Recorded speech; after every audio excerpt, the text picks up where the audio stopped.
Assalamualaikum warahmatullahi wabarakatuh. Alhamdulillahilladzi hadana li hadza wa ma kunna linahtadiya laula an hadanallah. Asyhadu an la ilaha illallah wa la syarikalah wa asyhadu anna Muhammadan abduhu wa rasuluh alladzi la nabiyya ba'da. Hadirin kaum muslimin rahimakumullah. Allah Subhanahu wa taala berfirman di dalam surat Al-Baqarah ayat 183. A'udzubillahi minasyaitonirrajim. Bismillahirrahmanirrahim.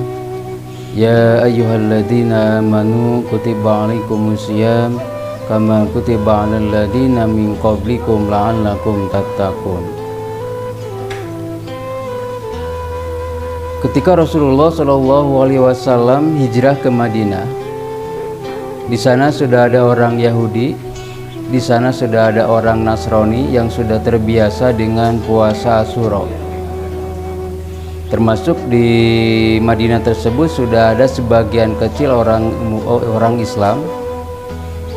Nah, ketika Rasulullah SAW hijrah ke Madinah, maka Rasulullah mendapat perlakuan yang tidak menyenangkan dari orang-orang Yahudi, sekaligus mengejek bahwa Rasulullah SAW tidak punya syariat ibadah puasa. Rasulullah tidak punya amalan ibadah kecuali hanya mengikuti apa-apa yang sudah dilakukan oleh orang-orang Yahudi, diantaranya puasa. Yang kedua, Rasulullah diejek pula dengan arah kiblat, bahwa Rasul selaku umat Nabi, bahwa Rasulullah SAW selaku utusan Allah tidak memiliki arah kiblat, sehingga kiblatnya mengarah ke arah kiblat Baitul Maqdis yang diklaim oleh orang-orang Yahudi sebagai kiblatnya. Maka Rasulullah SAW menurunkan Quran surat Al-Baqarah ayat 183 pada hari Senin tanggal 2 Sa'ban tahun kedua Hijriah, yaitu surat Al-Baqarah ayat 183. Ya ayyuhalladzina amanu kutiba alaikumusiyam kama kutiba alal ladzina min qablikum la'allakum tattaqun. Hadirin kaum muslimin rahimakumullah, kalau kita pelajari secara mendalam tafsiran dari surat Al-Baqarah ayat 183, ya ayyuha, di sana ada huruf iya. Kalau dalam gramatika bahasa Arab itu ia disebut dengan harfu nida, huruf untuk memanggil. Huruf untuk memanggil itu kurang lebihnya ada 14, tetapi yang dicantum di dalam Al-Quran hanya satu, yaitu haraf iya. Kenapa haraf iya? Sebab haraf iya memiliki 3 fungsi. Yang pertama untuk memanggil yang jarak dekat, yang kedua memanggil untuk jarak menengah, dan yang ketiga untuk memanggil yang jarak jauh. Misalkan ya Ahmad yang posisinya di depan, ya Umar yang posisinya di tengah, maupun ya Khalid yang posisinya di belakang yang jauh, itu dengan menggunakan haraf iya, disebut dengan harfu nida, haraf untuk memanggil. Kemudian ada lafaz ayyuha, ayun. Ayun di sana termasuk munada, ya. Kemudian ada ha. Nah, ha di sana termasuk ke dalam kata kalimat tanbih, artinya sebagai peringatan. Kalau digabungkan secara maknanya, ya ayyuhalladzina amanu, wahai orang-orang yang beriman. Ingatlah hei orang-orang yang beriman, dari tingkatan kelas manapun takwanya, keimanannya, baik tingkatnya baik tingkatan yang paling atas, menengah, dan yang paling bawah. Kutiba alaikumusiyam, telah diwajibkan kepada kalian berpuasa. Nah, yang unik di sini lafaz kutiba. Kalau dalam ilmu bahasa, kalau dalam bahasa Indonesia, kutiba ini termasuk kalimat yang pasif.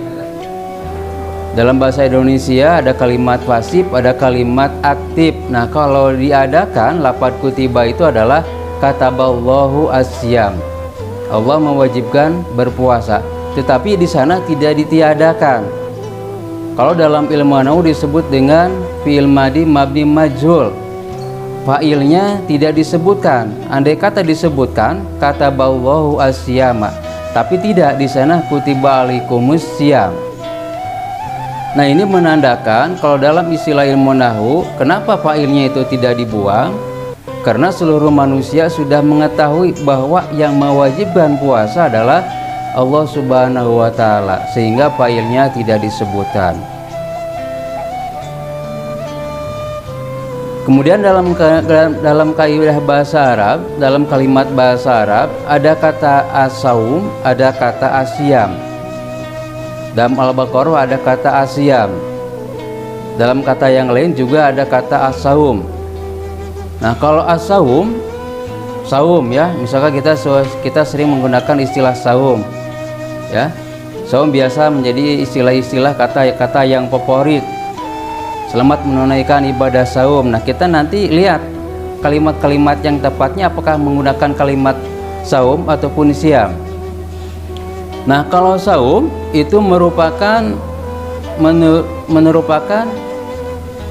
kalau dilihat dari secara bahasa, saum itu artinya menahan. Orang makan di siang hari kemudian tidak minum berarti itu puasa. Saum bisa. Orang minum di pagi hari kemudian tidak makan, itu bisa diartikan as-saum. Di dalam Al-Quran kata saum terdapat dalam Quran surat Yunus, dalam Quran surat Yusuf ayat 23, bahwasanya di sana dijelaskan lafaz as-saum.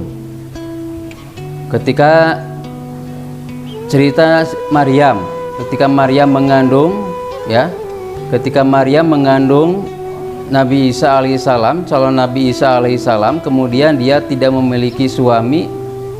Bagaimana perasaannya seorang perempuan yang mengandung tanpa memiliki suami? Itu perasaan yang dirasakan oleh Maryam. Ketika itu Maryam mengadu kepada Allah Subhanahu wa Ta'ala ketika dia akan kembali kepada komunitasnya, bagaimana saya, ya Allah? Saya seorang perempuan yang hamil tapi tidak memiliki suami. Maka kata Allah, katakan kepada mereka bahwasanya ini sauma. Nah, saya berpuasa. Artinya Siti Maryam berpuasa di sana tidak berpuasa menahan makan dan minum, tapi berpuasa dari tidak berbicara dalam waktu saat dalam berbicara. Siapa yang berbicaranya? Yaitu putra yang ada di dalam kandungannya. Ini Abdullah, ini Abdullah. Nah, itu ada kata as-saum, ya. Nah, sementara di dalam Al-Baqarah 183 itu disebut dengan kata asyam. Asyam itu adalah puasa yang sangat spesial, puasa yang memiliki ketentuan-ketentuan yang luar biasa, puasa di mana di dalamnya ada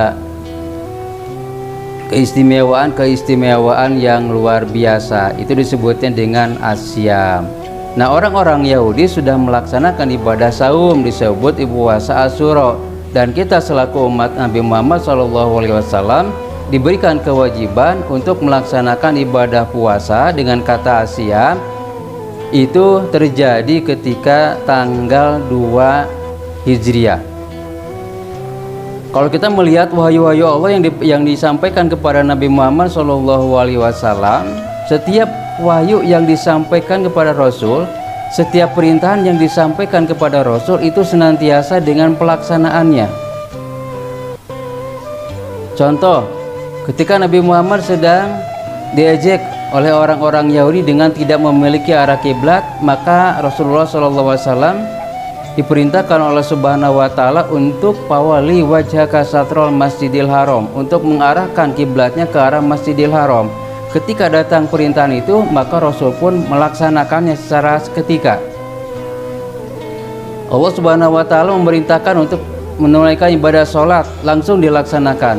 Menunaikan ibadah zakat, langsung ditunaikan. Diperintahkan untuk menunaikan ibadah haji, itu pun langsung ditunaikan. Tetapi untuk perintahan ibadah puasa diwajibkan pada tanggal 2 Saban, tetapi dilaksanakannya pada tanggal 1 Ramadan. Ada apa? Apa hikmah yang kita ambil di sela-sela ataupun di sela-sela 1 bulan ketika Rasulullah SAW diperintahkan untuk berpuasa pada bulan Saban, tetapi dalam pelaksanaannya adalah di bulan suci Ramadan. Nah, maka di sana Rasulullah SAW menjelaskan hal-hal yang berhubungan dengan masalah ibadah puasa. Sehingga pada saat itu sahabat pun bertanya-tanya, "Ya Rasulullah, bagaimana saya kalau andai kata sakit? Bagaimana kalau saya dalam keadaan musafir? Bagaimana andai kata ada orang yang tidak mampu untuk berpuasa? Bagaimana hukumnya? Apakah wajib berpuasa ataupun tidak?" Nah, maka di sana dijelaskan hal-hal yang berhubungan dengan ibadah puasa, dijelaskan ketika diturunkannya ayat kewajiban untuk berpuasa. Jadi ada jeda waktu kurang lebih 1 bulan untuk menjelaskan kepada umatnya bagaimana cara berpuasa yang telah ditetapkan oleh Allah Subhanahu wa Ta'ala. Kemudian dari akhir ayatnya adalah la'allakum tattaqun. Di sana ada lafaz la'ala. La'ala itu adalah huruf yang memiliki makna taroji. Taroji itu adalah harapan yang mungkin tidak akan tercapai kecuali dengan kerja keras. Artinya esensi dari diwajibkannya ibadah puasa adalah untuk mencetak derajat orang-orang yang bertakwa, untuk mencetak orang-orang yang bertakwa. Tetapi tidak semuanya orang akan mendapatkan predikat bertakwa kalau dalam puasanya itu tidak disertai dengan sungguh-sungguh. Sehingga Allah Subhanahu wa Ta'ala dalam kalimat tersebut memakai la'alakum, supaya kalian bersungguh-sungguh. Artinya takwa bisa dicapai andai kata ada kerja keras ketika kita sedang melaksanakan ibadah puasa. Andai kata misalkan dalam ayat tersebut tidak ada lafaz la'ala, misalkan kutiba alaikumusiyam kama kutiba alal ladina min qablikum tattaqun. Nah, itu semua orang bisa mencapai derajat takwa dari ibadah puasanya. Tetapi dengan adanya la'ala tersebut, semua orang tidak bisa mencapai derajat takwa andai kata puasanya itu tidak disertai dengan kesungguhan, tidak disertai dengan keseriusan.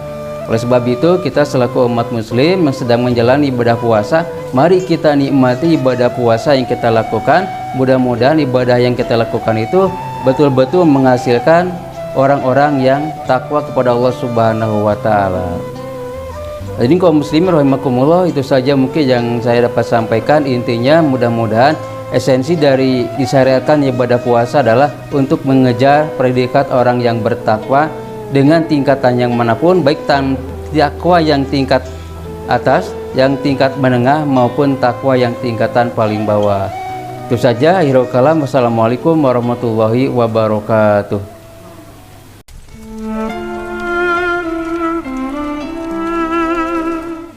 Assalamualaikum warahmatullahi wabarakatuh.